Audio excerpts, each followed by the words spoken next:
Okay, so welcome to another episode of Behind the Host podcast.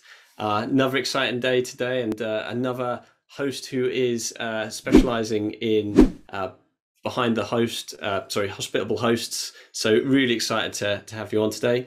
Before we get started, I just wanted to just mention a really big win in the hospitality community. So part of what Boostly and Mark Simpson does is has a couple of communities on Facebook, one of which is the hospitality community. So if you're not part of it, search out on Facebook. And one of the members this week shared a wonderful win, and that was Louise Daniels, who managed to get a 5-star review and then another direct booking directly off the back of that just by making a phone call. So if you haven't already, get involved in the hospitality community, come and share your wins, and we will do shout outs for anybody who is in there. So let's get started, shall we, with Behind the Host. So today we're joined by Stacey Perretti Rase. She's the CEO and founder of Rare Find Rentals based in New Orleans, Louisiana, all the way from the USA. She's a super host. She specializes in hosting bridal parties. She's an author, as I say, in hospital hosts. And I'm really excited to have you here today, Stacey. So thank you for joining me, and welcome along. Thank you, Liam. I'm really excited to be here. Thanks for having me. No worries at all. So let's get started in the way that we normally get started, which is just tell me a bit about you, your business, and how you got started. Sure. So I've been in this business now a little over 3, almost 4 years. Started out, let's see, I was about to be an empty nester, raised 4 children, and was kind of looking for my next thing to do. And we found this, my husband and I found this property in our downtown area. We're in a suburban area just north of New Orleans, kind of a little bedroom community, but with a lot of cultural activities and arts and great restaurants. And the house looked like a really great investment. I had no idea what it meant to be a host. I just jumped in feet first, as I guess a lot of people in this business, as I've come to find out, do, and fell in love with it. And it's become my life. I absolutely love being a host. Yeah, that's basically my story. My background was not in hospitality. I've spent my life actually in journalism. I was a newspaper columnist, then reporter, journalism teacher, magazine editor, freelance writer. That's kind of all that I had done. And now I'm a published author, which is very exciting. So it just kind of piggybacked on the hosting end of things, which I really have come to love. That's really cool. So talk me through the property that you've got is a guest house, am I right? Correct. Yes, our first property is a guest house that is in downtown Covington. Covington is the name of the city just outside of New Orleans. It has 3 units, 3 listings under the one roof. It can sleep up to 15 people, but each unit is fully separate. So I list them separately, and they can be booked either individually or the whole home, together. So that's where I started about 3+ years ago. And since then, we purchased another property. It's completely different. The first is in a downtown area. The second property is called Sleepy Lagoon, and it is 18 acres, just about 5 minutes north of the downtown area, but it's a completely different type of stay. Obviously, on 18 acres, it's a private acreage that backs up to riverfront. It has lagoons running throughout the property. It's actually where I'm sitting right now. So you can see the beautiful fountains behind me, lots of ponds with fishing, and just a sandy beach down by the river. Totally, totally different type of experience. So overall, the properties are under the umbrella Rare Find Rentals. It's one of those where when I searched out your properties, obviously we've known each other through the Hospitable host group, and seeing your properties on there, it really struck me how how old the LaCroix, is that right? LaCroix, yeah, yes. LaCroix. That property must be one of the older properties available, but it's got such period features, and it looks so awesome. It looks like a real Thank good you for place to noticing that. Yes, the LaCroix was built in 1899 by Thomas LaCroix Jr. So we named it after the original owner and builder. And there are a lot of the original building aspects remain. The original wood floors, the beadboard walls, A lot of it has been renovated, of course, over the years, but we take great pride in that it's listed on the Historic Homes Registry in our city. Yeah, a lot of people remark about that they love coming to an historic home and staying in the downtown area and getting kind of the best of both worlds there. I definitely recommend if anybody's listening, then to sort of Google the LaCroix, Louisiana, and that'll soon come up, and you'll get an idea of just how beautiful it is, and even what you've done with the interior. You know, it's balanced really well. It's very stylish. Where did the inspiration from that come from? Well, it was originally decorated by the previous owner. A lot of it was. I have updated a lot and renovated a lot since then. But I will give her credit because she did. I bought it fully furnished. And of course, you know, that was 3.5 years ago. So we've replaced a lot since then. But I guess the feel remains the same. It is what I love is that when my guests walk in, a lot of their first response that they tell me is, I feel at home. So it is, there are parts of it that are luxurious. You know, we have plush robes and slippers and all the amenities, I guess, that you would get from a nice hotel stay. But you feel like you're in your own living room. And that was really important to me, for people to feel like they're not going to mess up anything, that it feels like it's theirs and it's comfortable.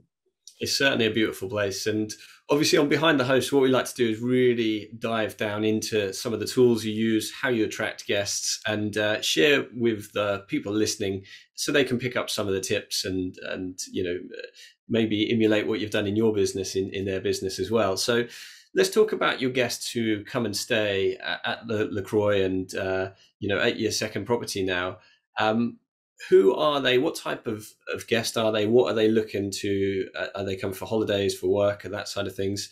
And where do you list and how do you market to these guests? Sure. It's evolved a little bit over the years. I would say our Monday through Friday guests are typically businessmen and businesswomen, or families that are coming in to visit other families in the area.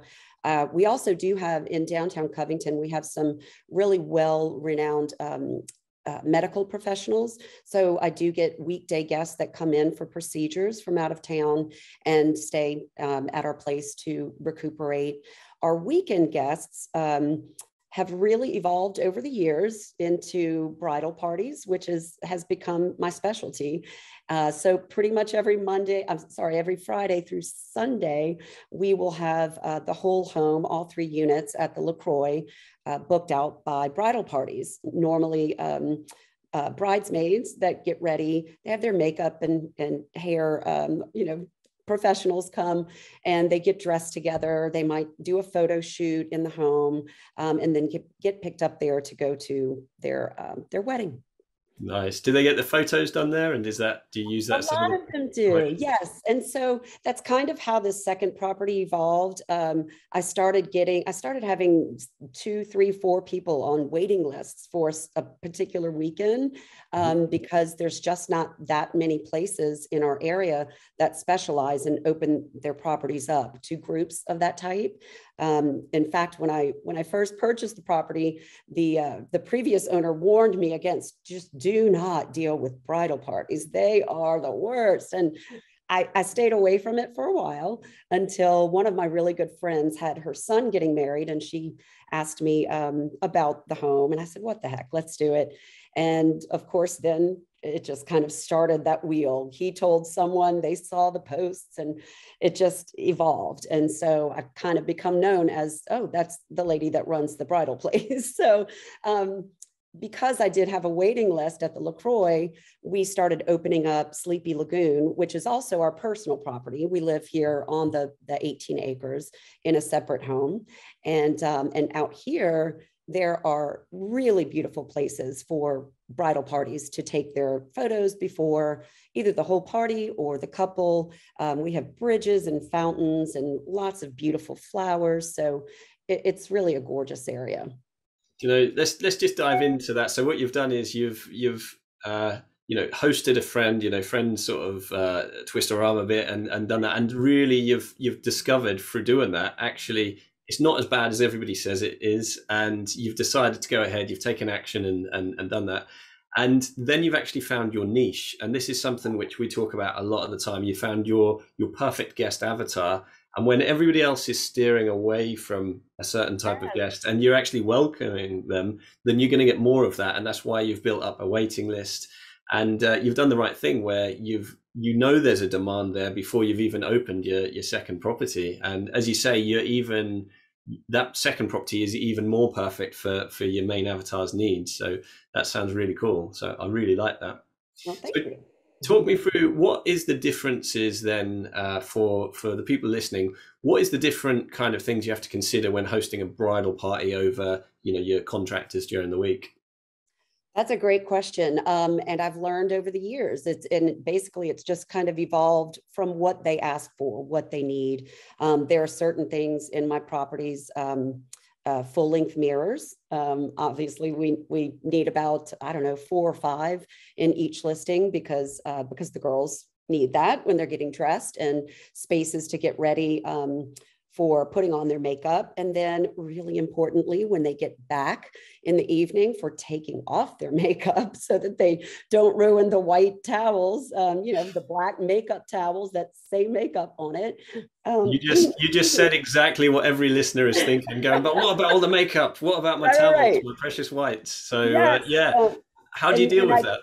It's, we make sure we have the black makeup towels, and we put little notes, and the makeup wipes, that the throwaway wipes that they can use. I also have not just luggage racks, but I have hanging racks, so that when the ladies come in, they have spaces to hang up most of the time, they're long gowns. I have steamers in every unit. Obviously iron and ironing board, but steamers are a big deal. Trying to think what else. I also let them know it's a big thing when wedding parties check in. I have in the kitchen kind of a specific, just remember these rules type thing. And it's please no glitter, please no confetti, because no businessman wants to check in on a Monday and there's glitter still in the carpet, because that's just so hard to get out. So it's little things like that. Yeah, that sounds as though you've really got your guest avatar down to a T there, and it's all about hosting is setting out the expectations before they stay. So let's dive more into that. What tech do you use in your business at the moment, and how do you communicate with guests in the day-to-day? So I communicate now, and this is just recently, I guess within the past 6 months. I used Hospitable, which is ironic since the book is Hospitable Hosts. But I use Hospitable for my messaging, my automated messaging, and for coordinating my calendars, because I do list on Airbnb and Vrbo, and I also book direct. So that helps me enter everything into one system and have the messaging be automated.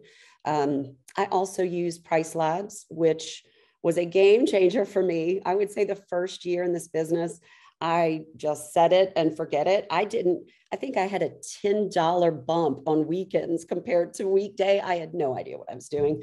And then I got on Price Labs and realized, oh my gosh, all of the money that I left on the table.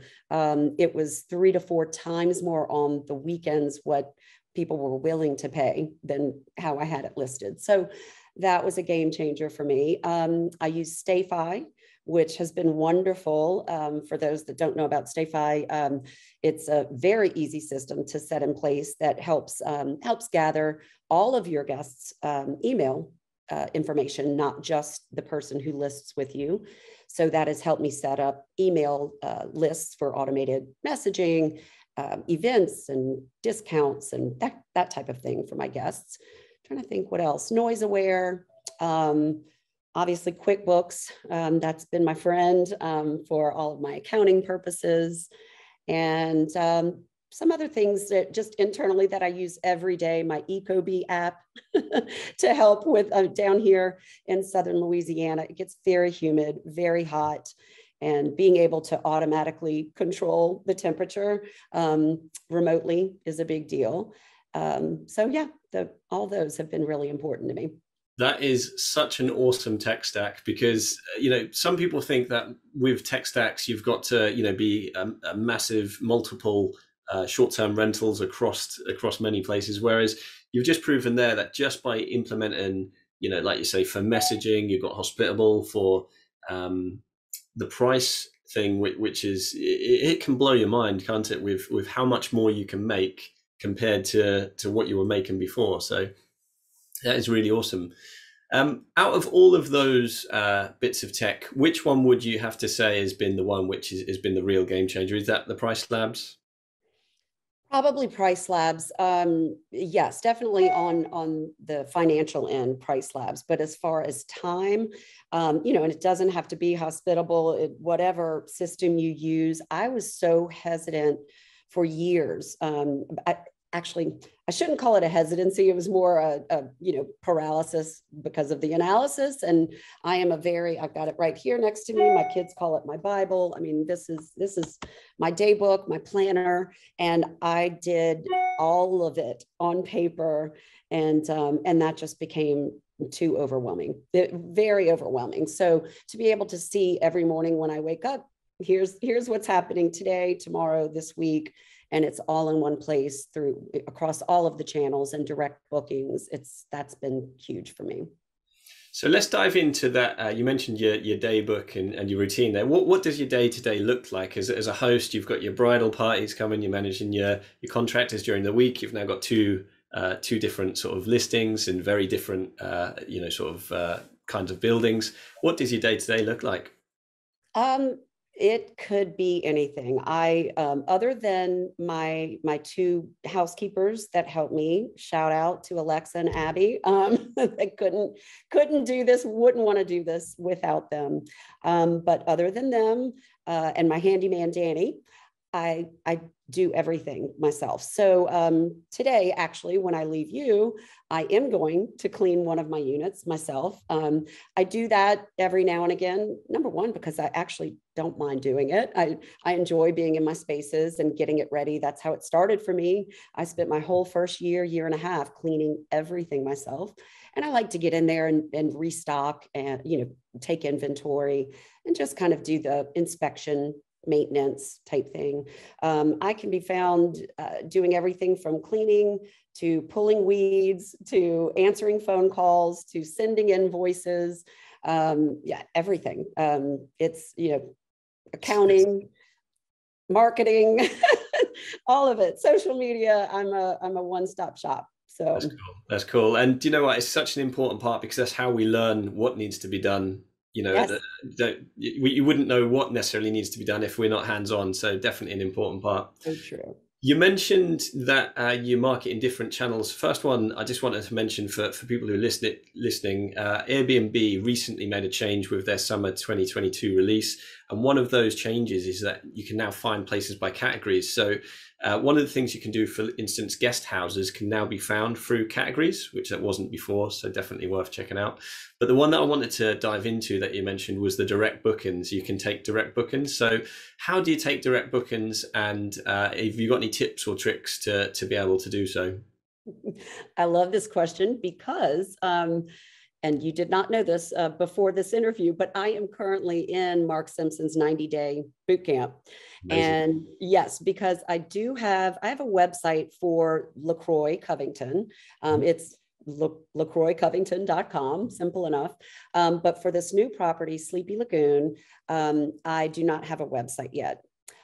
When I started LaCroix Covington, it's a beautiful website. Go check it out. However, I don't have direct booking capability on it.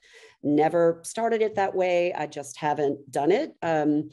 People just go to the website and then they either email me or call me to make the direct booking. Hey, there's something where Boostly can help you out with. I know. We should have a chat after the podcast, definitely about that. I am learning. This is all so very timely. So, so my intention for Sleepy Lagoon is to set up a more direct booking friendly site that I'm not answering phone calls all day long, that hopefully I can do a lot more of my direct bookings that way. not that I mind talking to the guests, especially when it's a little different when it comes to bridal parties. You know, it's either the mom or the bride normally that will call, and it needs to be a personal conversation. I get that, and I do enjoy that, but I'm looking forward to starting a website that has direct booking capability. So It'll definitely make everything so more streamlined and just a lot easier. And especially, you know, I'm excited for you because of the bridal parties. They talk to each other. You know, these are big groups. You're more likely to get referrals, more likely to get direct bookings. So that's really exciting. So we've kind of covered the business. We've covered some of your systems. Let's talk about the awesome book that you're in. So you're now a published author. So congratulations, Stacey, for being in Hospitable Hosts.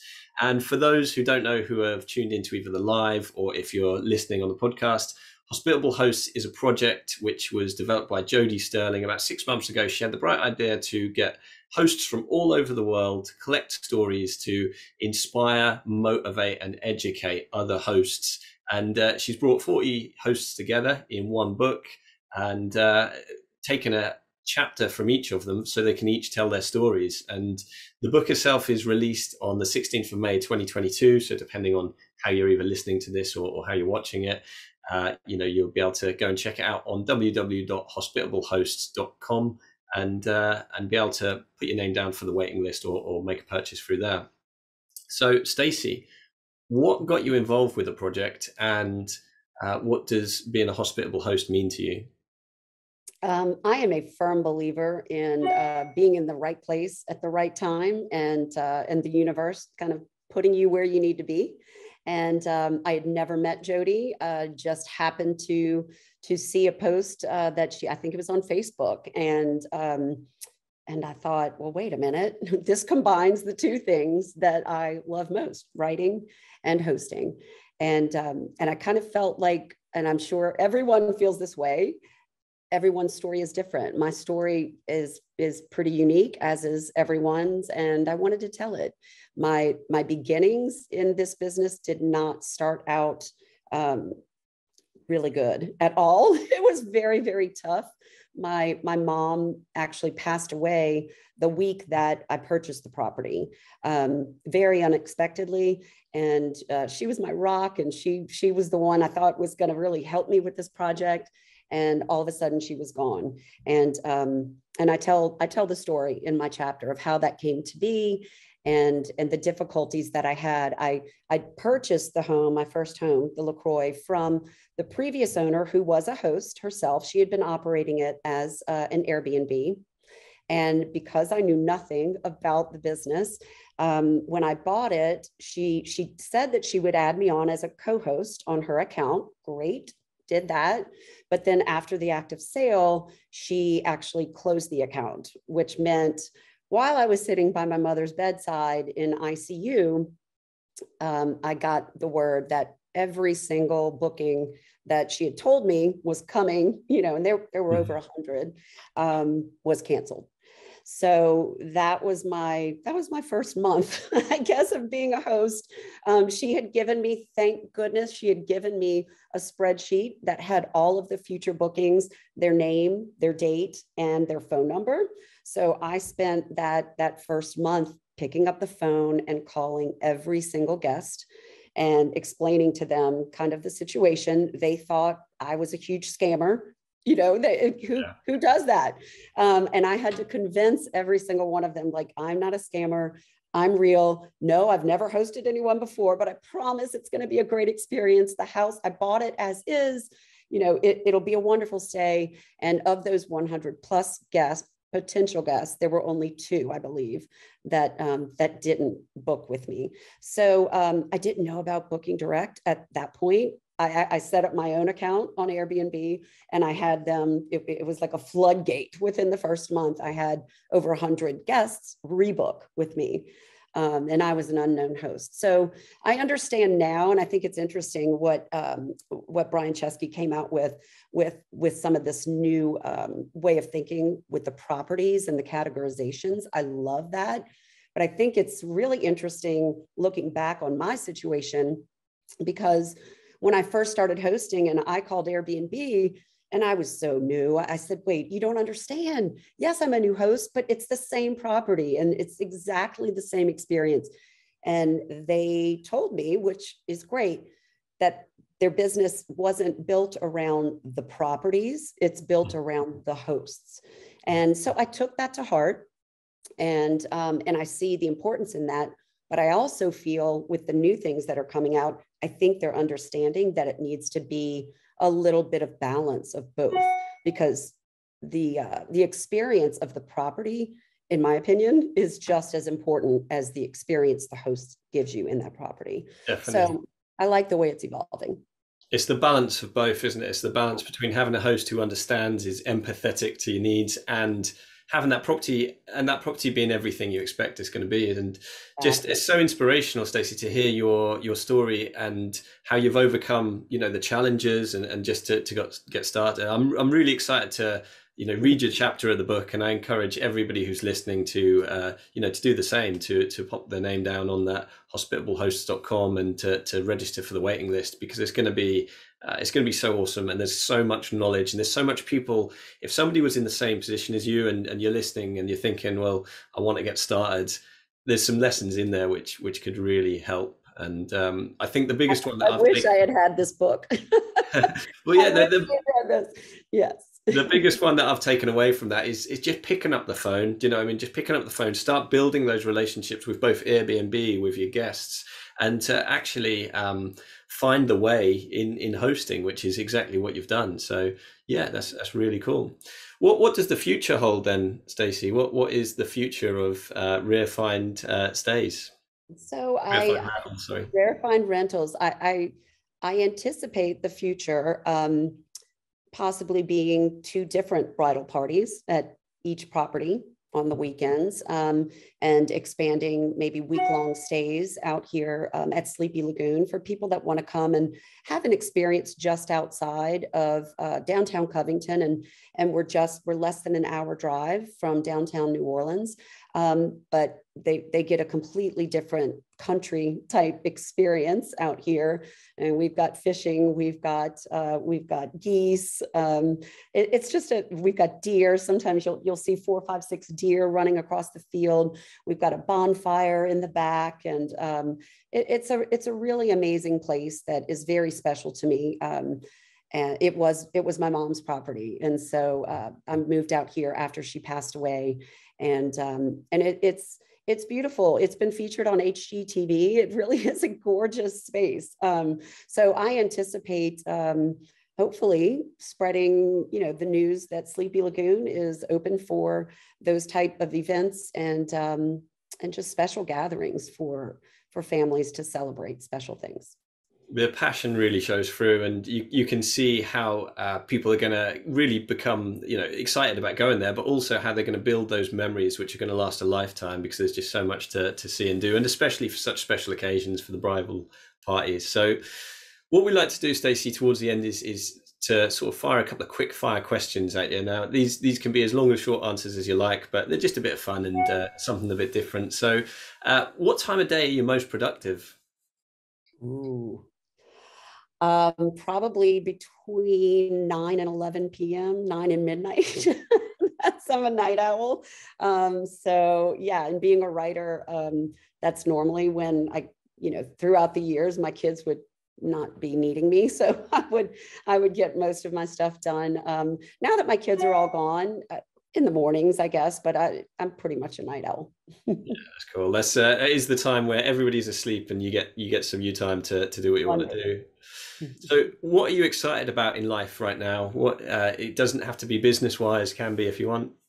Yeah, that's an easy one. So 2 of my 4 kids have gotten married in the past 6 months. They did it really close together. And so I'm really excited about, and I'm really excited about maybe being a grandparent soon. No pressure, kids. Just so that I didn't put any pressure on them. Instead, I got a puppy last week. So. Oh no, that is taken on extra. Yes. Yeah. So I have a 10-week-old very brave puppy. Yes. One of the things that I'd like to find out is obviously different values, and I think I know what you're going to say, but what would you consider as your highest value overall? In the business or life in general? Business, life, whatever you like. My greatest value is my family in life. I would say in business, communication.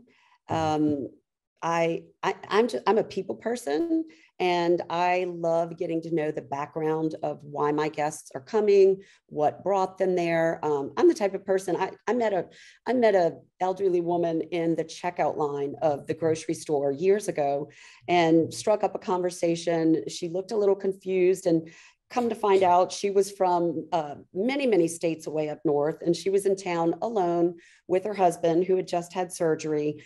And anyway, we exchanged information. I helped her out while she was in town, and now we're Christmas card buddies every year. That's so cool. I never like to meet a stranger. Everyone has a story, and maybe that's the writer, the journalist in me. But that's my greatest value in the business, is getting to know the people.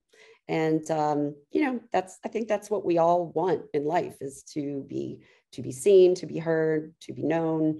And that's what makes this job really fun. What a beautiful way to bring this to an end. And that is such a nice sort of feeling and a nice way to end on. So thank you so much, Stacey. If the people listening would like to reach out to you, if they'd like to get in touch, if they're a bride-to-be and want to get in touch to use the Sleepy Lagoon, then how do they get in touch with you? So I do have one website for my first property, and it is LacroixCovington.com, LACROIX Covington.com. And then I also have a link tree, which gives, it has links to Sleepy Lagoon, to all of my properties. And I guess I'll spell it out for you. A lot of people are on Linktree. If you are already, then you just search for Rare Find Rentals. But if you want to log in, the complete address, it is linktr.ee/Rare Find Rentals. Hope that wasn't too confusing. But yes, so that's the easiest way to find me. That's cool. And the very last thing that I just wanted to pick up on was, you mentioned you're doing the 90-day boot camp with Boostly, which is sort of how we impact your direct bookings and how we really set you on a marketing path to be able to market your properties. How are you finding that? And what are your key takeaways so far? I love it. Mark is a hoot. I can't wait to meet him. Hopefully, I think he said he's coming to the book launch in Nashville. He is, yeah. There. I was not a fan of the Figma board. But that's okay. He got rid of that. But I am learning a lot. And I love being on the different, like the Facebook group, and just being a part of a community of other hosts from all around the world. It helps you realize that, you're all in this together, kind of thing. You're not alone. I love that about this community, because we are hosts. We are all like very communicative with each other and helpful with each other about solving problems. And so being a part of Boostly Academy and now this boot camp, it's just really been good for, learning new things from everybody. Mark, of course, included. Sometimes in hospitality, it can feel a little bit lonely, and when you're in a group like that, you can bounce ideas off each other. You can really feel you're part of a big community, and what a great way to great insight into the training there. So thanks again, Stacey. Really look forward to reading your chapter in the book. I feel we've really got to know your business, and thank you so much for sharing your time with us today and coming on Behind the Host podcast. I really appreciate it. I'm honored to be here. Having a blast, gonna get it on the Boostly podcast. Boostly like Bruce Lee, cause it's so hard and the T is loose leaf.